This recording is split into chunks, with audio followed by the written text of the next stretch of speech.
La Sociedad Española de Radiodifusión presenta... Ser. ¡Viva la radio! Podcast. Siempre. Las 8 de Hoy por Hoy en Ser Podcast. ¿Qué le ha pasado al PSOE? ¿Qué lectura hace de su resultado del domingo en Galicia y qué consecuencias tendrá? Ante las alianzas con los nacionalistas, ¿cuál es el modelo territorial de un partido que solo gobierna 3 comunidades? ¿Qué quiere decir Pedro Sánchez cuando apuesta ahora por reforzar los liderazgos y qué significa que esos liderazgos puedan trascender incluso al PSOE? ¿Qué impacto tiene que los partidos que gobiernan en España solo tengan en Galicia 9 diputados en un caso y en otro ni siquiera estén en el Parlamento? A las 9, la número 2 del PSOE y del Gobierno, María Jesús Montero, responderá a las preguntas en Hoy por Hoy. Hoy por Hoy Noticias. Ser Podcast. Hola, muy buenos días. Iremos enseguida con la situación en la que está el PSOE y a la euforia que exhibe el Partido Popular, pero antes les vamos a ampliar la novedad que les estamos contando en la SER desde primera hora y que pasa por las objeciones que ha puesto Suiza a la investigación del juez Manuel García Castellón contra Marta Rovira por terrorismo. Es un varapalo relevante porque Suiza ha suspendido su colaboración con este juez hasta que le disipe las dudas, porque sugiere que hay un carácter político en este caso y advierte de que no está claro que la secretaria general de Esquerra pertenezca a Tsunami Democratic. Miguel Ángel Campos, buenos días. Buenos días, Sánchez. Campos, estamos hablando de reparos muy serios de Suiza a la instrucción de García Castellón. Sí, advierte del posible carácter político de la investigación y suspende su colaboración hasta que el juez resuelva las dudas de Suiza con el caso, porque para las autoridades judiciales helvéticas, a tenor de los indicios remitidos por el magistrado, no está clara la pertenencia de Rovira a Tsunami, consideran desproporcionada la documentación bancaria reclamada y piden al juez que aclare cómo afectará la amnistía a la plataforma independentista. Por ello, Suiza no informará sobre el paradero de Rovira ni ofrecerá los datos bancarios reclamados hasta que García Castellón responda a estas cuestiones y disipe cualquier duda sobre el carácter político del caso. Esta es la segunda rogatoria contestada por Suiza al juez. En la primera, muy similar a la actual según la Oficina Federal Helvética, negaron respuesta por considerar políticos los delitos investigados y descartaron el terrorismo. Y ahora ven, no es la primera vez que Suiza apunta a un fondo político en la causa contra Marta Rovira, Campos, y una de las cosas que llama la atención en Suiza es que se considere un indicio la rapidez con la que Rovira retuiteó a Tsunami Democratic. Así es, las pruebas exhibidas por el juez para implicar a la secretaria general de Esquerra son rechazadas por Suiza porque García Castellón llegó a afirmar como indicio que Rovira fue la persona que más rápido retuiteó el primer mensaje de Tsunami. Tan solo tardó 3 minutos en leer el tuit, retuitearlo, pensar un comentario y transcribirlo. Es literal de la resolución del juez. Se sospecha, dice el juez por ello, que pudo estar en la reunión de Ginebra en la que se planificó y organizó la acción de Tsunami Democratic. También rechazan las autoridades judiciales helvéticas que García Castellón situara como indicio la participación en la reunión de Ginebra en la que se planificaron las acciones más relevantes de Tsunami sin que haya explicado el juez cómo llega a tal conclusión. En El Abierto damos algún detalle más y nos preguntamos por las consecuencias que esto pueda tener. Miguel, gracias. A ti. Hasta luego.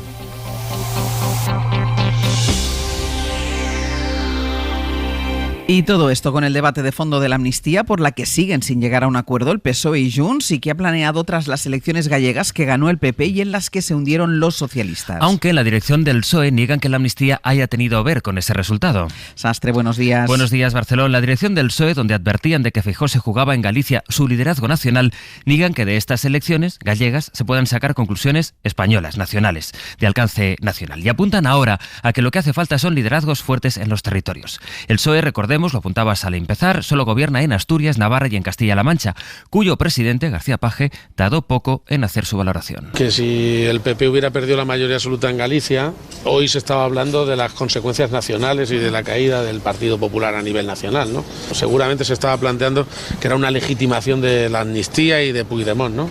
Si el PP hubiera perdido la mayoría, seguramente el ganador era Puigdemont.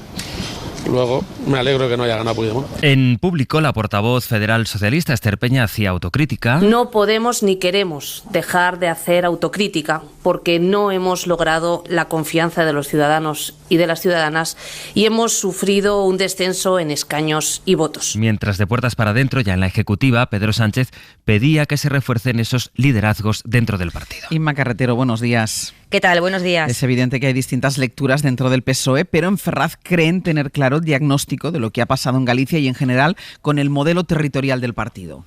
Sí, en la reunión a puerta cerrada de la Ejecutiva, el presidente ayer no vinculó los resultados a su estrategia nacional y habló de que hay que reforzar los liderazgos territoriales, hay que potenciar las estructuras autonómicas. Fue el análisis de María Jesús Montero Santos Cerdán. Eso es precisamente lo que muchos en el PSOE critican a Sánchez. Le acusan de haber debilitado, tras la guerra de las primarias, a los aparatos territoriales y de solo permitir perfiles tutelados por Ferraz.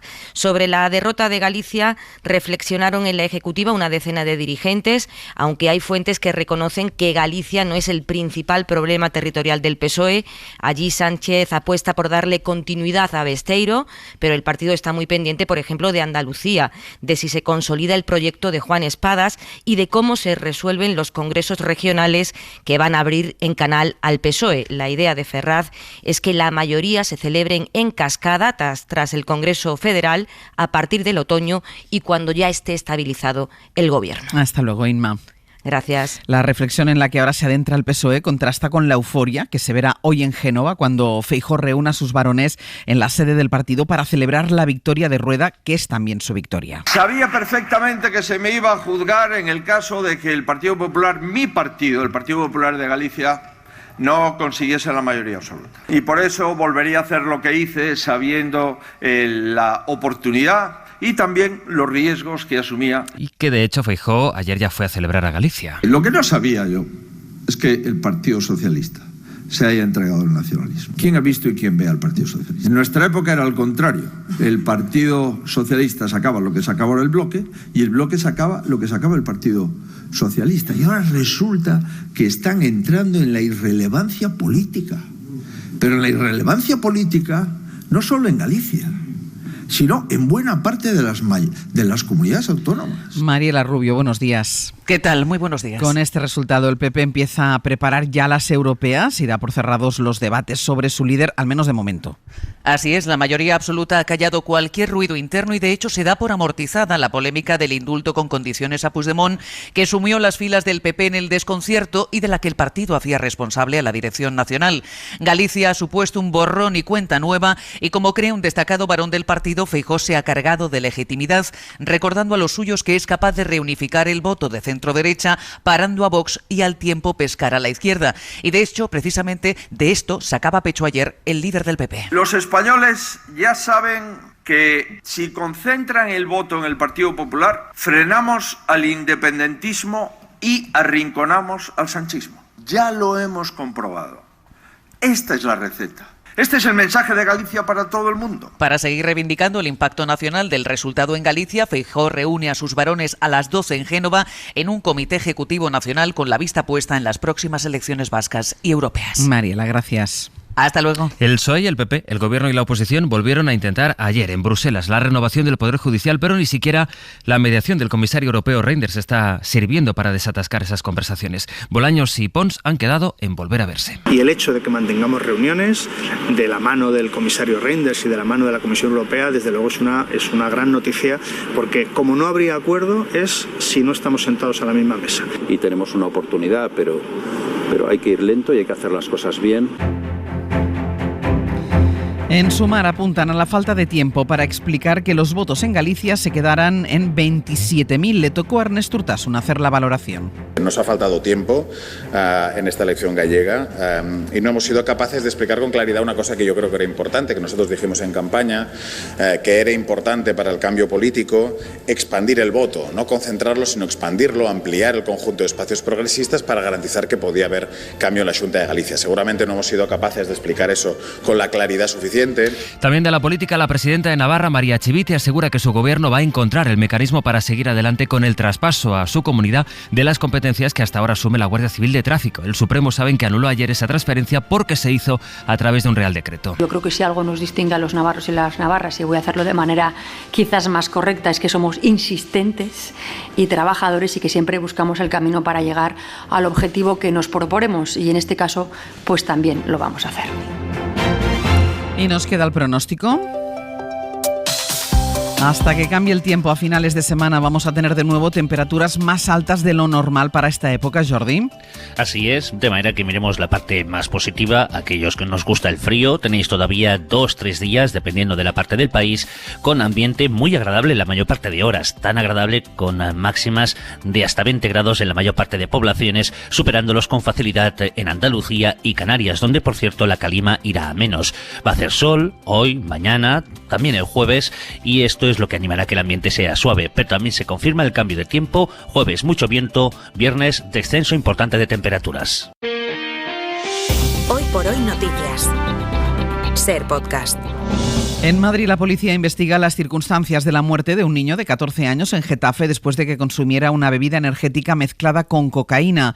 Los amigos del chico aseguran que tomó la droga de forma voluntaria. Ser Madrid Sur, David Sañudo, buenos días. Hola, buenos días. La pregunta que se intenta contestar es si Ryan consumió la cocaína voluntaria o involuntariamente. Es la diferencia entre una muerte por sobredosis y un homicidio imprudente. La familia defiende que le echaron la sustancia en una bebida energética, pero aún no ha puesto denuncia en comisaría. Pero la principal hipótesis de la policía es que la tomó conscientemente y eso derivó en un paro cardíaco del que no pudieron reanimarle ni un viandante que pasaba por allí, ni la policía local de Getafe, ni los sanitarios del Suma 112. Ocurrió todo el pasado viernes en la zona de la estación de metro de Los Espartales, en la localidad getafense, aunque el menor no vivía allí. Unos 500 tractores empiezan hoy a marchar hacia Madrid desde varias comunidades para llevar mañana su protesta hasta las puertas del Ministerio de Agricultura. Proceden de Extremadura, Castilla-La Mancha, Andalucía y Castilla y León. Mario Alejandre, buenos días. Buenos días. Desde aquí van a salir en las próximas horas 200 vehículos agrícolas y 20 autobuses con agricultores y ganaderos que quieren más que lo anunciado la semana pasada por Luis Planas. Jesús Manuel González Palacín es el coordinador de la Unión de Campesinos en Castilla y León. Totalmente nulas en alcanzar realmente ese equilibrio en la cadena de valor. En cuanto a cadena alimentaria, todas las medidas son puramente cosméticas. Mientras en el terreno político, la Consejería de Agricultura, que controla Vox, ha pedido al ministro que se negocie desde cero una nueva política agraria en Europa, una nueva PAC que anteponga las necesidades de los profesionales a las medidas de protección del medio ambiente. Y de lo económico, Microsoft va a multiplicar por 4 su inversión en España en los próximos 2 años. Va a invertir casi 2.000 millones para potenciar el desarrollo de la inteligencia artificial en 2 centros de datos que se ubicarán en Aragón y en Madrid, según anunció ayer la compañía, después de que su presidente se reuniera con Pedro Sánchez en la Moncloa. En el mapa para entender el mundo. Ucrania, a pocos días del segundo aniversario de la invasión rusa y con las tropas ucranianas quejándose de la falta de armamento y en general de ayuda occidental, como lleva varios días contándonos ya nuestro enviado especial, a una guerra que se va enquistando. Y eso empieza a repercutir en la moral y en el estado de ánimo de los ucranianos. De camino a Zaporilla está Nicolás Castellano. Nico, buenos días. ¿Qué tal? Buenos días, Ángel. Sí, pues estamos en la zona de Zaporilla, donde ha vuelto a sonar las sirenas antiaéreas, también en Kiev, también en el Donbass. Y lo cierto es que las fuerzas ucranianas han derribado 23 drones durante la madrugada. Aquí se escucha la artillería.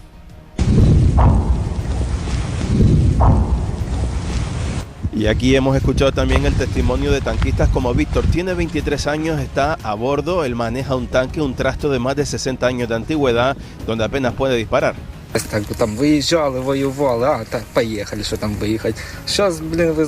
Dice que tiene miedo a morir, que la fuerza de los drones, los ataques que van recibiendo hace cada vez más peligroso operar con los tanques en primera línea, en la línea cero del frente. Y mientras Zelensky...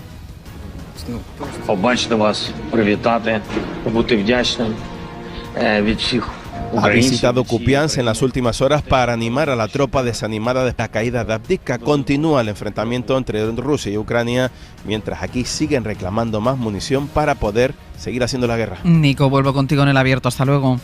Hasta luego. Hasta el próximo día 4 de marzo, Moscú no piensa entregar a su familia el cuerpo del opositor Alexei Navalny, por cuya muerte España convocó ayer al embajador ruso en Madrid. Los ministros europeos de Exteriores se reunieron ayer mismo con la viuda de Navalny, Yulia Navalnaya, que aseguró que piensa seguir con la causa que defendía su marido.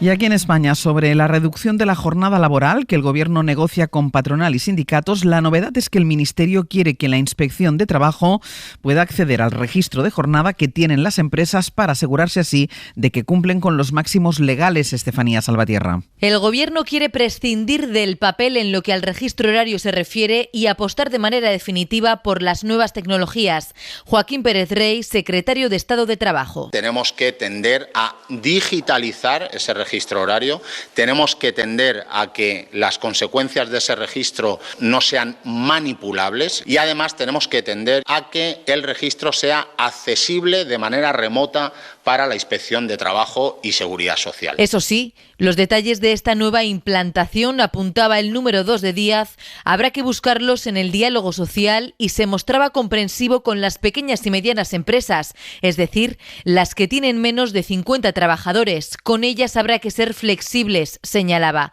Endurecer el registro de jornada y sanciones económicas más duras para aquellas que no cumplan son dos elementos que ganan peso en la negociación de la reducción de la jornada laboral, que aunque de manera escalonada tendrá una sola modificación en el Estatuto de los Trabajadores. Las 40 horas semanales pasarán de manera directa a 37 horas y media.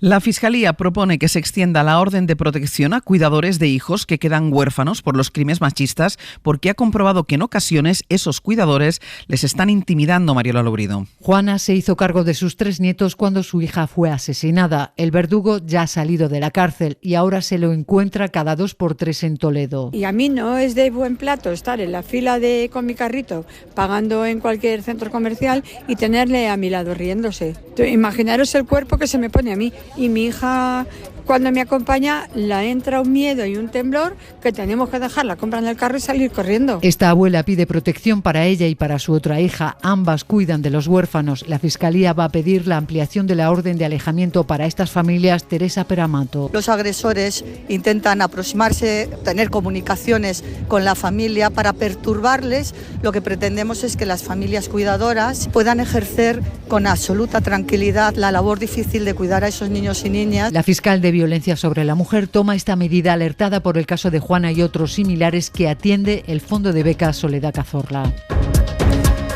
Y en 10 minutos el abierto. Hoy vamos a compartir nuestra mesa de análisis junto a Eduardo Madina, Carlos Sánchez y Nacho Corredor. Para no perderte ningún episodio, síguenos en la aplicación o la web de la SER, Podium Podcast o tu plataforma de audio favorita.